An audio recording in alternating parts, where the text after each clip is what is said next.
Caitlin Clark's the new it. If you don't have a long ball, talking about the 26, 30 feet, if you ain't doing the Steph Curry, you ain't got none of that long ball in your game, yeah, you're going to be behind. She's doing stuff we've never seen before. Never seen nobody do that on a consistent basis. There's a lot of girls in WWE in Spurs, but that game I'm watching y'all Final Four, I'm like, damn, but I was a hater because, I'm down the shoot, but she's not going to hit that shot and bam, but damn. Anyone following basketball knows that Caitlin Clark is a supernova, changing how we view the women's game. NBA legends, icons who know the game inside and out, have been left in awe of her brilliance. The excitement surrounding the WNBA has reached new heights thanks to Caitlin's play and popularity. But here's where it gets even more interesting. The greatest of them all, Micheal Jordan, has finally broken his silence. MJ's comments about Caitlin are a game changer, and his praise for her speaks volumes. Stay tuned because what Jordan had to say is nothing short of extraordinary. NBA legend Rick Barry didn't hold back when it came to defending Caitlin Clark. In a powerful statement, Barry made it clear that the constant hate Caitlin has faced from certain WNBA players is nothing but jealousy and fear of her undeniable talent. His words hit hard, putting those critics right in their place. What Barry had to say is something every Caitlin Clark doubter needs to hear, because it shows exactly why she deserves all the respect she's earned. I think it's reprehensible what they're allowing some of these players. Anybody that does something flagrant to this young lady for what she's brought to the game should be suspended and fined big time for doing that. WNBA great George Gervin also stepped up to defend Caitlin Clark, and his words were just as impactful. Gervin didn't shy away from calling out the disrespect, making it clear that Caitlin's talent is something to be celebrated, not torn down. His statement was an attention grabber, sending a message to everyone who doubts Caitlin. Her greatness is here to stay, and even legends recognize it. Get ready to hear Gervin's powerful defense. They don't know the value that she's bringing for all of them. She bringing, they flying private planes now. They weren't flying private before she came. They on major networks now. They weren't doing that. See, she remind me of Tiger Woods for golf. Yes. Guys who don't have a huge media exposure are the most likely to give us their uncensored opinions, which is why we will start with a former player who isn't all over the airwaves in retirement. Jeff Teague was a quality starter for most of his 12 seasons in the league, and he was a one-time All-Star and won one NBA championship ring. But he never was a media darling or a highly marketable figure. Now retired, Teague felt free to criticize the WNBA for its treatment of Caitlin Clark as she entered the league with a huge fan base. They played this all wrong, bro. Terribly. They was supposed to gas this shit. This is why people don't watch the shit when y'all leave college. Women's sports, because y'all hating on the best thing that's going to happen to the W. While you can argue that his delivery is raw, the main idea he is conveying is very reasonable. After years of furious debate about the gender pay gap in sports and repeated unsuccessful attempts to raise the visibility of WNBA, Caitlin's arrival has finally got things moving on those fronts, but she still endured a rough welcome. Teague just points out that such an attitude is damaging the league financially, while making it clear that he considers Caitlin to be worthy of better treatment by her peers and managers. Speaking of ill treatment, Celtics legend Paul Pierce deserves some blame for the animosity in the media towards Clark early in the season. The 10-time All-Star has publicly doubted Caitlin Clark early, and even caused a racial controversy with his comments about the Fever's fabulous rookie. He has since tried to distance himself from some of that noise and started reluctantly showing some respect towards the Indiana Fever guard. Here is what Pierce had to say after Clark was left off the U.S. Olympic team. You claim you want the women's game to grow, and then you keep the most popular girl in women's basketball off the team. How do you grow internationally and domestically if you don't put her on the U.S. team? It just makes the most sense. Sometimes you have to say, hey, you guys, this is bigger than the game, which it is. I mean, women's basketball is at an all-time high because of Caitlin Clark. On the surface, his take sounds respectful, but if you dissect the logic behind it, you will see that Pierce is still not totally sold on Caitlin Clark's basketball ability. He believes that Clark should have been a part of the U.S. roster in order to grow the popularity of the sport, but implies that Caitlin didn't earn an invitation on merit alone. Then again, Paul Pierce is one of the most provocative NBA players turned sports commentators, so all of his takes must be taken with some reservation, as he might simply be trying to stay relevant in the media space. Just when you thought the drama around Caitlin couldn't get any bigger, Shaquille O'Neal dropped a bombshell. On Angel Reese's podcast, Shaq held nothing back as he praised Caitlin Clark, right in front of her most vocal critic. It was a jaw-dropping moment, an NBA legend defending Caitlin in the least expected place. His words made one thing clear. Caitlin is extraordinary, and even her harshest critics couldn't deny it. Get ready to hear it straight from the Big Diesel himself. Then I was a hater because, I'm down with shoot. Like, she's not going to hit that shot, and damn.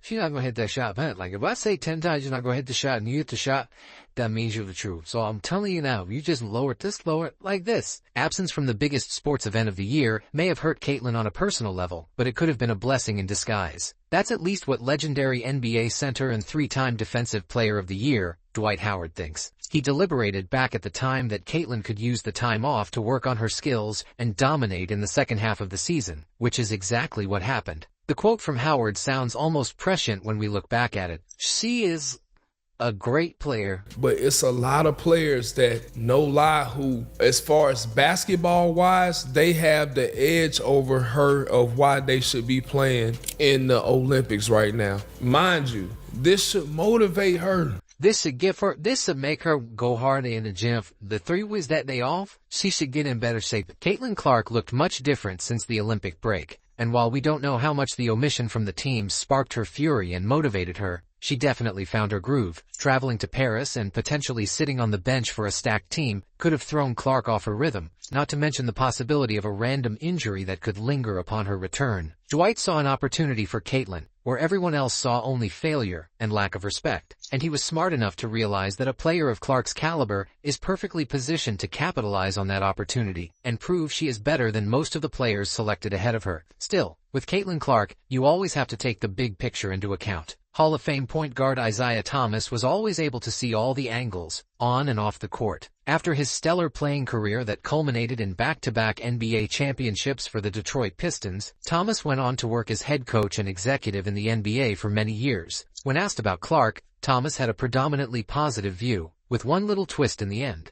I think it's great what she's done, and I think it's great what the media and the WNBA and marketing and the players are doing because, controversy is not good, but, controversy sells. That's a very smooth job from Thomas, who managed to compliment everyone and still point out the dirty business behind all the Caitlin hate, all in one sentence. It's no secret that people tune in to follow drama, and by attacking Caitlin Clark from all directions when she first arrived to the league, the media had a lot to gain. Let's just say that Isaiah is onto something here, but he doesn't want to feed into the very controversy he is describing. Caitlin Clark has quickly gained grassroots support from Indianapolis fans, but she still can't compare with some of the basketball heroes from the past when it comes to local love. On the very top of the list of most beloved Indiana ballers of all time is the elite 3-point marksman and cutthroat competitor, Reggie Miller, who spent all of his 18 seasons wearing a #31 Pacers jersey. While you might expect Miller to show some respect to Clark as the new savior of his town, he went the opposite way and basically said that every rookie must learn how to deal with adversity and competition. But what did you expect was going to happen to her? Number one, I don't think it's jealousy. Oh my God, she's getting all the endorsements. We're going to go after her. You're playing at the highest level. You're playing in the WNBA.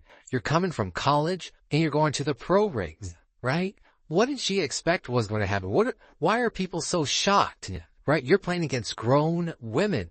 The same thing happened to us. Reggie Miller played in the old school NBA, where physicality was the norm, and his perspective on hard fouls might not fully apply to today's game. But let's be clear. Caitlin Clark is facing challenges beyond just competitiveness. She's enduring unnecessary hostility. It was never realistic to expect WNBA players to simply welcome Caitlin without a fight, but the level of resistance she has encountered goes beyond earning her place. It feels like an attempt to push her down. Caitlin's journey is about more than just earning respect. It's about demanding fair treatment, even if it means standing tall against the odds. Magic Johnson is actively involved in women's basketball as a part owner of the Los Angeles Sparks. Because of that, we know that the superstar point guard and driver of 5 NBA championship teams is paying attention to what's going on in the WNBA. Johnson offered a very insightful analysis of Caitlin's role in the league, while also mentioning other high-profile rookies. Now, Caitlin, her teammates gotta come to her defense. Sure, you can't allow her to have to fight every battle, right? But we have to understand that both Caitlin, Angel, and Brink, who plays for my Sparks, they made the WNBA better. And they're going to be tested by these incredible women who been in the league for a long time. Caitlin is the most popular WNBA player, but she's not the best at this time. Just like Larry and I were not the best when we entered league, we became the best. Interestingly, Magic drew a parallel between the current crop of young WNBA talent and his own rivalry with Larry Bird that revitalized the NBA in the late 70s and early 80s. He is preaching patience and pointing out that the young stars will need support from their teammates in order to conquer all the challenges and earn top spots in their sport. In his typical style, Magic gave his praise to everyone without truly getting caught up in the ugly part of the debate. Still, his assessment of Clark is very high and can be taken as a sign that even old NBA players who have a vested interest in a competing team must respect her greatness. Anyone who remembers Magic from his playing days knows he was always classy and elegant in his public statements. That can't be said for one of his contemporaries. Charles Barkley was a physical player whose interactions with the media often sounded similar to his battles for position deep in the paint. Now working in the media and enjoying even greater popularity than as a player, the 11-time All-Star and 2-time Olympic gold medalist has commented on Caitlin Clark and her WNBA experience several times. He has been mostly supportive, like in this clip where he discusses how her form changed during the season. And the thing I love about her, she never says a word. And now, when I watch her, two things I like. She's playing much faster. She was playing too slow the first half of the season from the college. They didn't even give her the understanding, like, you girls been rewarded for the WNBA season. Y'all been working out on the no trip. She came straight out of college. Fatigue might have played as much of a role in slowing Caitlin Clark early as anything that defenses did, and Chuck is correctly noticing that she had more pep in her step lately. That led to increased opportunities in transition and higher scoring output for both Clark and her teammates. However, Barkley also addressed how fellow WNBA players treat Clark, and he didn't spare his targets from pointed and biting criticism. You women out there, oh petty, man. Hey, LeBron, you're 100% right on these girls hating on Caitlin Clark. Y'all petty girls. I expect them to be petty because we're the most insecure group in the world. Y'all should be thanking that girl for getting y'all ass private charters, all the money and visibility she bring into the WNBA. Don't be petty like dudes. Humorous tone aside, Barkley has nailed the central issue in the Caitlin Clark saga. Competition is one thing, but petty maliciousness is something else, and there have been instances where opponents sent Clark to the floor with no legitimate basketball reasons. The argument that other players should be appreciative of Clark rather than combative stands to reason, but Barkley has another group in mind as culprits for the whole situation: the opinion makers in the media. It cannot have this Caitlin Clark thing up any worse. If they try, people believe what we say on television. Just because people don't like you or your personality, they can't get on TV and slander you. It's just total bullshit.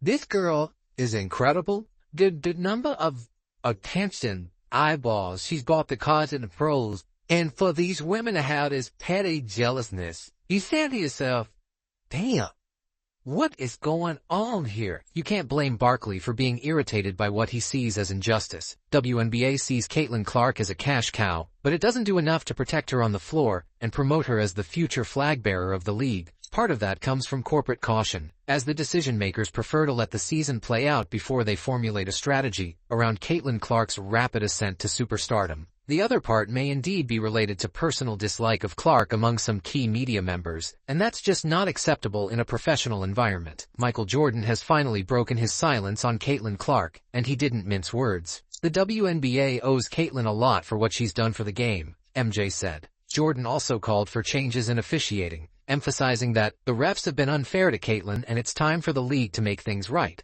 His words send a powerful message. The WNBA must appreciate Caitlin's impact and ensure she gets the respect she deserves, both from the players and from the officials on the court. Steph Curry himself had to chime in on Caitlin Clark. After all, Luka isn't the only one who has been comparing Caitlin to Curry. She's been donning the female Steph Curry label since college, and it's not hard to see why. Her long-range three-point shooting is a dead giveaway already. There's been comparisons of Steph Curry's shooting form with the similar form of Caitlin Clark. They both have that blindingly quick release time that stuns defenders, but their games have way more to it than just that weapon. Steph himself has observed that special aspect from Caitlin Clark. To be like Steph, you don't just have to have the skill to shoot like Steph. You need to perform, turn the game into a show for the crowd. You also have to have more to your game than that. Find ways to make your team better and affect the game even when the ball isn't in your hands. That's what separates Steph's greatness from all the other guards that have been practicing their three-point shot. It's no wonder why people have asked Steph a lot about Caitlin Clark, and it's cool that Steph has been outspoken with his praise. Now, so if somebody break down the release time, which is pretty much identical to mine, can't help but watch when she plays, where she's shooting from, the range, the confidence, the flair, like, she's a performer. It's crazy, though, just because her shot is like that, it's at that level.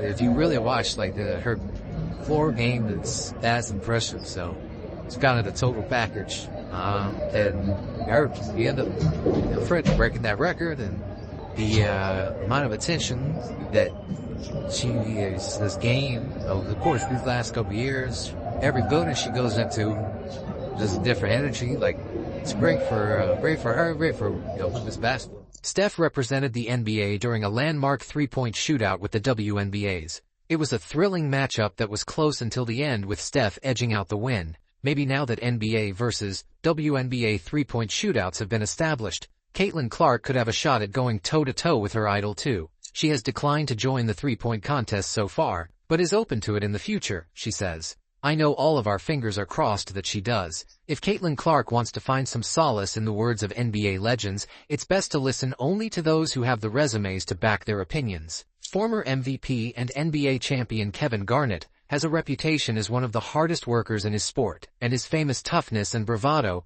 helped him overcome countless challenges during a 21-year NBA career. Nicknamed the Big Ticket, Garnett joined the NBA straight out of high school and was soon feared on both ends of the court, so he has a unique perspective on how basketball stars are made. Caitlin Clark, go through I'm watching up.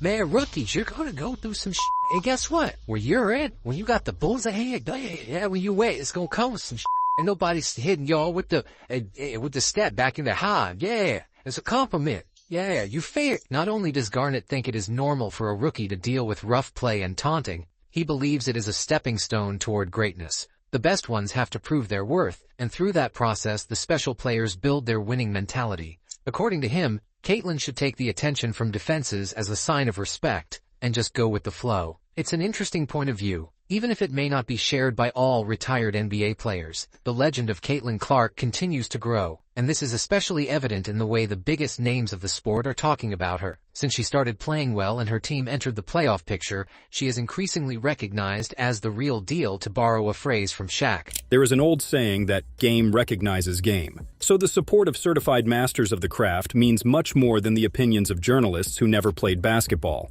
All of the famous NBA stars were rookies once, so they understand how much Clark can develop from this point, and how much it will mean for women's basketball for her to reach her full potential. You can be sure that some of the best players in NBA history are actively following Caitlin Clark's road to success, and rooting for her to rewrite the record books and revolutionize the business aspect of the sport.